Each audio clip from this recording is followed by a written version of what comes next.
और देखिए, नीतीश कुमार 10वीं बार मुख्यमंत्री पद की शपथ लेने के लिए पहुंचे थे। यह अनोखा रिकॉर्ड पूरे देश में सिर्फ और सिर्फ नीतीश कुमार के ही नाम है। पर यह शपथ ग्रहण केवल इसलिए ऐतिहासिक नहीं क्योंकि ये नीतीश का 10वां शपथ ग्रहण है, बल्कि एनडीए को मिले मैसिव मैंडेट की वजह से भी ये ऐतिहासिक था। जेडीयू के शानदार कमबैक की वजह से भी यह ऐतिहासिक है। और इस बार के सियासी संग्राम को जीतने में नीतीश कुमार के सबसे बड़े सहयोगी रहे संजय झा, जेडीयू सांसद और पार्टी के राष्ट्रीय कार्यकारी अध्यक्ष। इस रिपोर्ट को आप देखिए।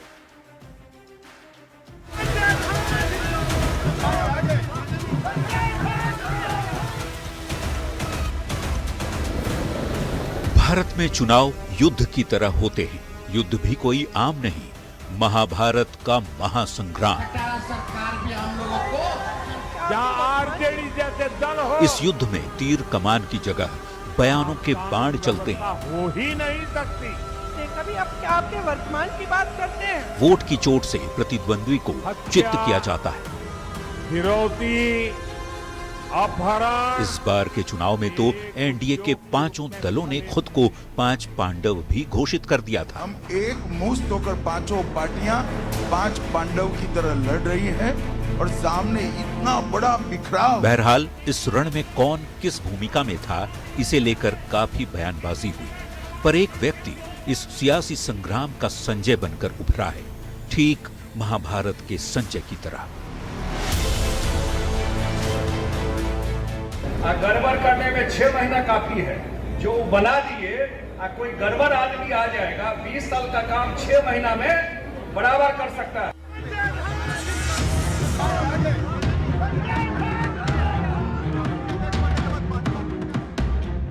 संजय झा बिहार में नीतीश कुमार के संजय बनकर हर रणनीति पर नजर रख रहे थे, उनकी यात्राओं की प्लानिंग कर रहे थे, उनकी जनसभाओं का रोड मैप भी तैयार कर रहे थे। चुनाव के पहले नीतीश कुमार की एक तस्वीर खूब वायरल हुई थी। जब पूरे बिहार में बारिश कहर ढा रही थी, तब नीतीश कुमार लोगों से जनसंपर्क कर रहे थे। जब पटना में बड़े बड़े दिग्गज नेता बारिश थमने का इंतजार कर रहे थे ताकि उनका हेलीकॉप्टर उड़ सके और वो जनता के बीच में प्रचार कर सके, इसी बारिश के बीच में नीतीश कुमार सड़क मार्ग से ही जनसंपर्क के लिए निकल गए। बताया जाता है कि नीतीश कुमार के सड़क से जनसंपर्क यात्रा करने का जो योजना था, वो बनाने वाले थे जेडीयू के राष्ट्रीय कार्यकारी अध्यक्ष संजय झा।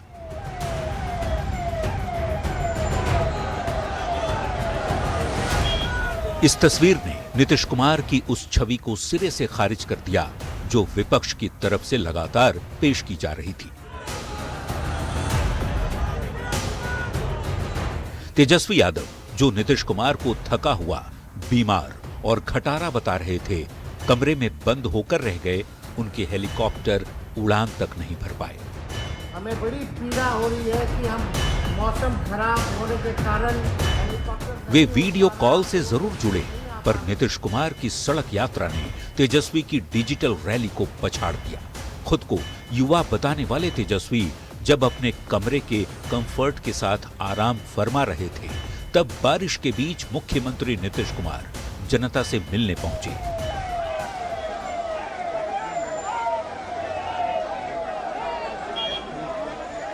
नीतीश कुमार ने बारिश के बीच लगभग 1000 किलोमीटर की सड़क यात्रा की, जिसमें उन्होंने 8 विधानसभा क्षेत्रों में जनसंपर्क किया। नीतीश की इस अचानक हुई यात्रा की प्लानिंग संजय झा ने ही की।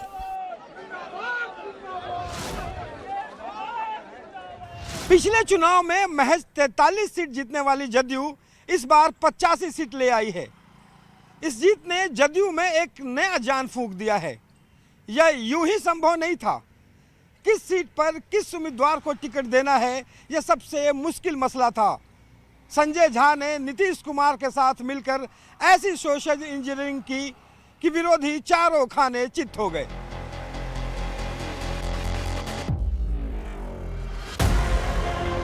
दो 2020 के चुनाव में जेडीयू का प्रदर्शन बेहद खराब रहा।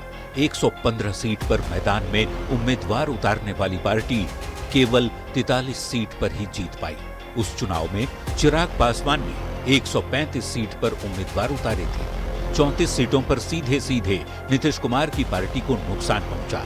इस बार भले ही चिराग साथ थे, पर उम्मीदवारों के मामले में नीतीश कोई कोताही नहीं चाहते थे। संजय झा के साथ मिलकर नीतीश कुमार ने एक एक सीट पर बड़े ही सधे हुए तरीके से उम्मीदवारों का चयन किया।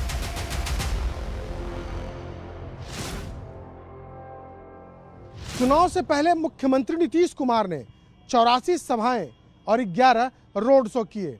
इस दौरान संजय झा मुख्यमंत्री नीतीश कुमार के साथ साए की तरह खड़े रहे।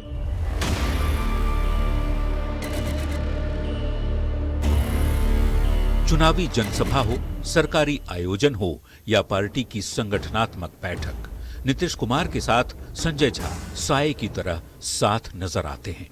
संजय झा नीतीश कुमार के राइट हैंड बनकर उनकी रणनीति को जमीन पर उतारने में लगे हैं। जनता को नीतीश कुमार के चेहरे पर भरोसा था और नीतीश कुमार के सबसे भरोसेमंद लोगों में शुमार थे संजय झा, जिन्होंने एक सारथी की तरह जेडीयू की विजय रथ को दिशा दी।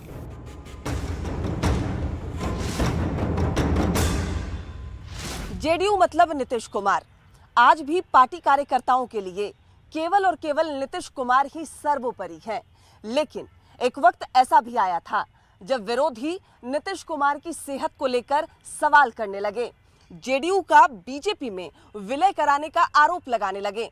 उस वक्त पार्टी के कार्यकारी अध्यक्ष होने के नाते संजय झा ने उस मुश्किल वक्त में पार्टी को एक सूत्र में पिरो कर रखा।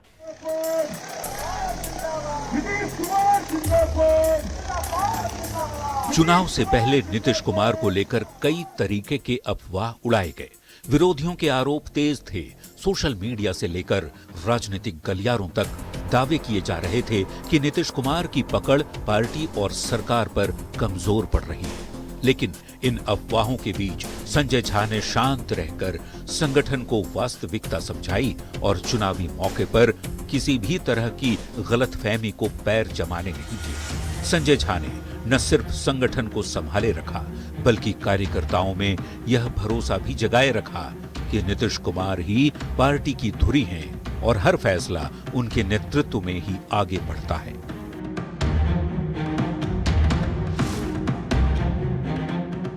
जेडीयू के राष्ट्रीय कार्यकारी अध्यक्ष संजय झा हमेशा पर्दे के पीछे से काम करते रहे हैं। एक तरफ जहां नीतीश कुमार जनता के बीच में रहे, वहीं दूसरी तरफ संजय झा अमित शाह और धर्मेंद्र प्रधान जैसे बड़े नेताओं के साथ रणनीति बनाने में सहयोग करते रहे। पार्टी की एकता और एनडीए की एकजुटता बनाए रखने में भी संजय झा का महत्वपूर्ण योगदान रहा।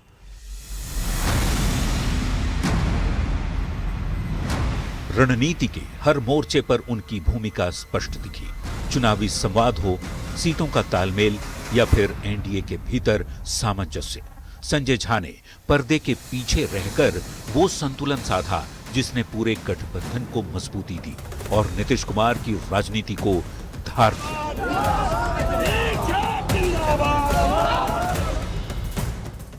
मधुबनी के मूल निवासी संजय झा ने मिथिला में एनडीए का किला मजबूत किया। जेडीयू के साथ ही बीजेपी के प्रत्याशियों के लिए भी प्रचार किया। अलीनगर से बीजेपी की मैथिली ठाकुर की जीत में भी झा का योगदान बड़ा है। मिथिला क्षेत्र में उनका प्रभाव राजनीतिक समीकरणों को सीधे प्रभावित करता रहा। चाहे जेडीयू की मजबूती हो या एनडीए के उम्मीदवारों का समर्थन, संजय झा की सक्रियता ने पूरे इलाके में चुनावी माहौल को एनडीए के पक्ष में मोड़ने का काम किया। चुनाव प्रचार के आखिरी दौर में उन्होंने मिथिला में ही रहकर एनडीए के लिए जमकर प्रचार किया। Bureau report, news 18। और बिहार के रण में नीतीश के सबसे बड़े साथी बनकर उभरे संजय झा की रणनीति की हर तरफ चर्चा हो रही है, पर उनका काम काफी पहले से बोल रहा है। संजय एक मंत्री के रूप में, एक सांसद के रूप में बिहार में सक्रिय रहे और खुद को एक अच्छे प्रशासक के रूप में स्थापित किया।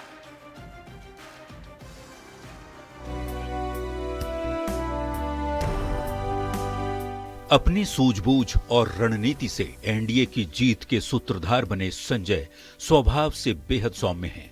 उनके भाषण आक्रामक नहीं, तार्किक होते हैं। उनकी भाषा में विनम्रता है। नीतीश सरकार में मंत्री और केंद्र सरकार में सांसद रहते उन्होंने कई विकास कार्यों की नींव रखी। जेडीयू के लिए रणनीति गढ़ने के साथ साथ संजय झा ने बिहार के विकास के परियोजनाओं में भी लगातार नए आयाम गढ़ते रहे। सिमरिया घाट के सौंदर्यीकरण का मामला हो या फिर मिथिला हाट के निर्माण कार्य के साथ साथ फल्गु नदी पर बने रबर डैम के परियोजनाओं में भी संजय झा की अहम भूमिका रही।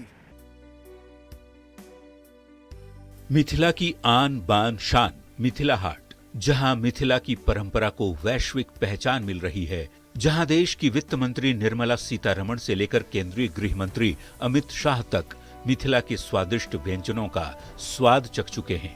मधुबनी जिले के झंझारपुर के अररिया संग्राम गांव में स्थित इस मिथिला हाट के आगे बड़े बड़े मॉल भी फेल हैं। आज देश की वित्त मंत्री श्रीमती निर्मला सीतारमण जी यहीं रुक रही हैं मिथिला हाट में। तो मुख्यमंत्री जी पहले आ चुके हैं, बहुत सारे लोग यहाँ पर अब आते हैं। ये है कि जो एक लाइफस्टाइल आदमी का हो गया है, हाई प्रेशर जॉब का, यहाँ आके सुकून से कुछ देर बैठ सकते हैं। बिल्कुल। तो अपने आप में जो अनूठी तस्वीर है मिथिला हाट की वो यहाँ नजर आ रही है।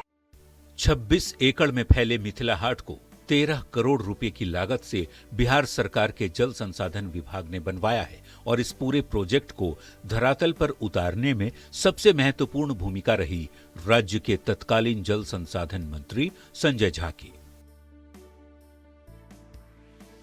ज्ञान और मोक्ष की नगरी के तौर पर विश्व विख्यात बिहार का गया 8 सितंबर 2022 को सीएम नीतीश कुमार ने गया को रबर डैम के रूप में बड़ी सौगात दी।